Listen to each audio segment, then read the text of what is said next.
I'm Captain Brian Fancher with Texas Fishing Tips. This is your weekly fishing report for the Corpus Christi Bay area. We're going to start off talking about the area that runs north of the JFK Causeway out here in what we call the boat hole area.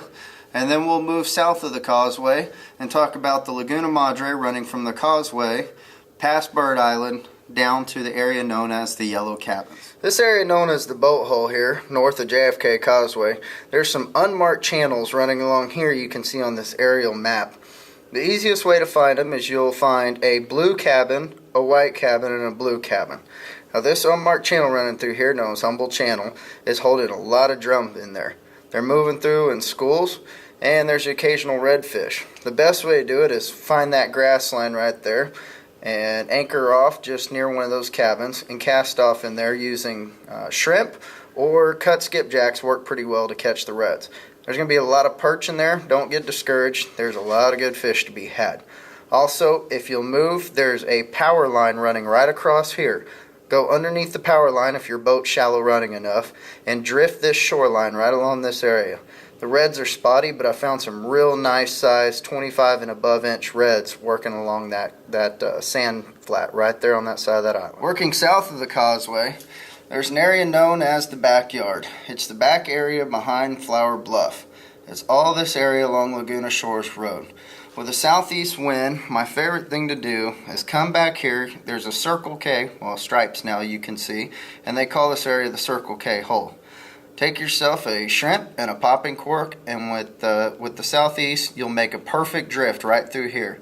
You're going to hit a lot of sand pockets and grass lines along in there, and we've been picking up good numbers of trout, and almost daily I get at least one, sometimes two reds along there. Here we have Bird Island Channel coming out of the state park, and when you get out of the channel and you hit the intercoastal, you'll notice an island right in front of you, and then there's going to be an island right here.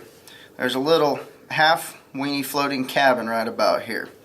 Now this flat right here, there's a series of dotted PVC poles along there. What you want to do is, again on our standard southeast breeze, is start over here and drift along those PVC poles right there. Don't think you can see it on the map, but right off that cabin you'll see out there floating is an unmarked channel, and it goes from about 3 foot to 5 foot deep. If you use your sonar on your boat, you'll be able to find it real well. What you want to do, the best thing, is to anchor off of that and cast up into that little unmarked channel right there, and you'll find a lot of good trout in there. There's a whole bunch of dinks, but you'll find some good ones mixed in there as well. Now, if you move further south, we have the Yellow Cabins area. The Yellow Cabins is about 5 cabins. They're all yellow, and they're mixed in there with duck blinds in between them. Come around the back side of those and look for the drop off out here, and you'll find some reds moving through there. Now yesterday there was a good school of drum over here too, so keep an eye out for them. Throw live shrimp under a popping cork and just pop it just enough to get their attention, but not too much to scare them off. They're a little scared. For those of you that prefer to go after the fish on foot or via kayak, Oso Bay is a great place to do that. We've had a lot of flounder moving along this sand pocket right here lately. If you catch them on an inbound tide, there's sand here and here. Pull off on the side of the road, hop out, and you can just walk across there or kayak. You'll see a lot of wade fishermen out there. It's a pretty frequent area. I like using a sand deal with a fairly heavy jig head and just bounce it off that sand pockets right along in there, and you'll find the flounder. Now this would be SPID that cuts Oso Bay, and the long string that comes out there that on a lower tide you can see the whole thing. Now I found a few reds moving back in here, back towards the apartments. It's shallow, there's some shell mixed in there, but there's a lot of mud and mullet.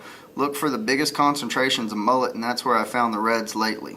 Just get in there, and if you have live bait, throw live shrimp at them. If not, a gold spoon is working pretty well out there. If you find the water to be off color, switch to a silver spoon or a dark black spoon, and that's been working well as well. Don't forget to go to TexasFishingTips.com, register for our weekly t-shirt and tackle giveaway, and the trolling motor brought to you by Gulf Coast Marine. I'm Captain Brian Fancher, and thank you for watching.